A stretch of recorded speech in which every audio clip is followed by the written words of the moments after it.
मुझे अपनी मोहब्बत का इजहार कर देना चाहिए था। यानी आपने इजहार किया नहीं है, लेकिन आप सोच रहे हैं बाद में पास्ट की किसी चीज़ को लेकर के कर देना चाहिए था, अगरचा कि मैंने किया नहीं। जैसे अगर मैं ये कहूँ कि अगर वो मेहनत कर लेता तो पास हो जाता, मतलब क्या है कि मेहनत नहीं की। अगर मेरे पास टाइम होता तो मैं अपनी खाला के घर ज़रूर जाता।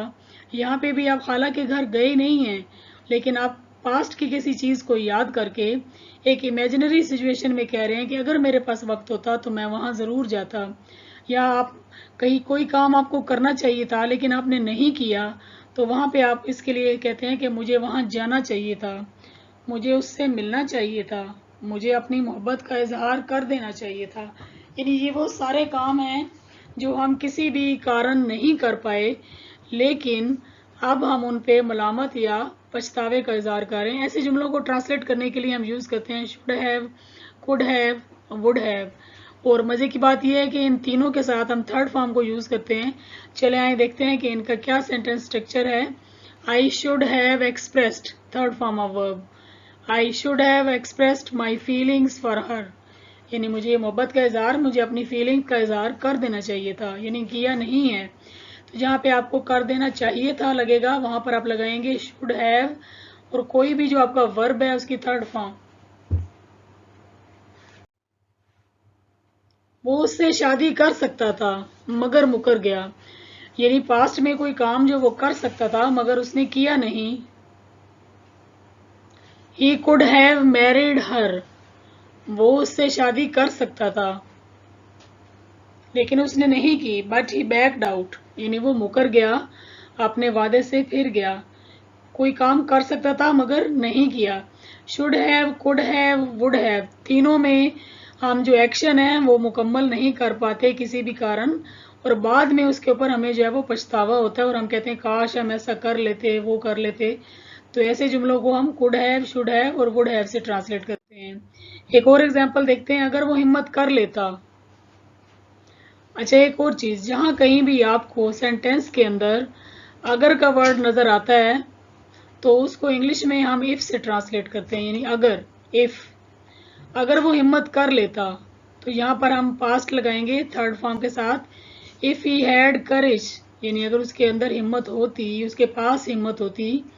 He would have saved him, वो उसे बचा लेता। इन जुमलों को हम कहते हैं थर्ड कंडीशनल, यानी जिसमें एक तरफ हम वुड हैव और थर्ड फॉर्म लगाते हैं और दूसरी इस तरफ जो इफ वाला क्लॉज है यहाँ पे हम जो है वो लगाते हैं थर्ड फॉर्म ऑफ वर्ब। ठीक है, ये हमारे थर्ड कंडीशनल कहलाते हैं। इसमें भी वही बात है कि हमने वो काम नहीं किया, यानी उसने हिम्मत नहीं की, जान भी नहीं बचाई, लेकिन अगर वो ये काम कोशिश करता तो उसकी जान बचा सकता था, यानी यहाँ पे भी हमने वो काम किया नहीं है। मैं कामयाब हो जाता मगर मेरे पास पैसे नहीं थे। अब देखें यहाँ पे भी कामयाब वो शख्स नहीं हुआ, तो हम बोलेंगे, पास्ट की बात है तो हम लगाएंगे आई वुड हैव सक्सीडेड, मैं कामयाब हो जाता, but I had no money, लेकिन मेरे पास पैसे नहीं थे, यानी बेचारा कामयाब नहीं हो पाया। मैं आपकी तरफ आता, मैं आपकी तरफ आता मगर मेरे पास वक्त नहीं था। मे भी आप अपनी किसी जगह गए हैं, आप अपने किसी रिश्तेदार की तरफ जाना चाहते थे लेकिन नहीं जा पाए, और पास्ट की बात है तो आप बोलेंगे I would have visited you, मैं आपकी तरफ आता, but I had no time, लेकिन मेरे पास वक्त नहीं था। यहाँ पे भी आपने वो काम किया नहीं है। ये जो पछतावे और वो क्या कहते हैं मलामत है ना, उस सेंस में हम ये जुमले इस्तेमाल करते हैं। मैं आपकी मदद जरूर करता मगर मैं मजबूर था।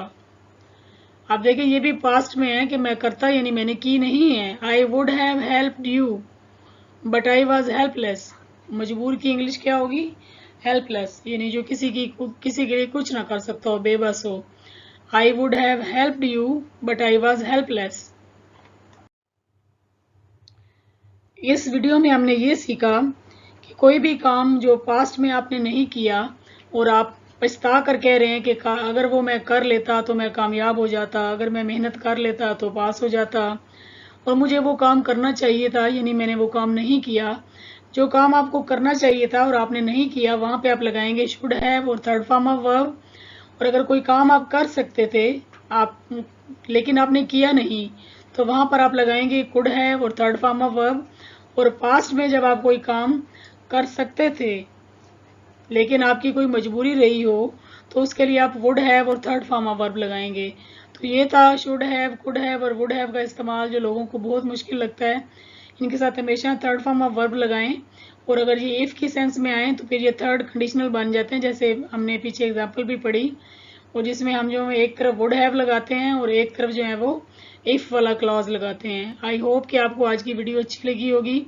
अगर मेरी वीडियो अच्छी लगे तो इसको लाइक कर दें और चैनल को सब्सक्राइब कर दें, और अगर ना अच्छी लगे तो यूट्यूब ने आपको डिसलाइक का बटन तो दिया ही है।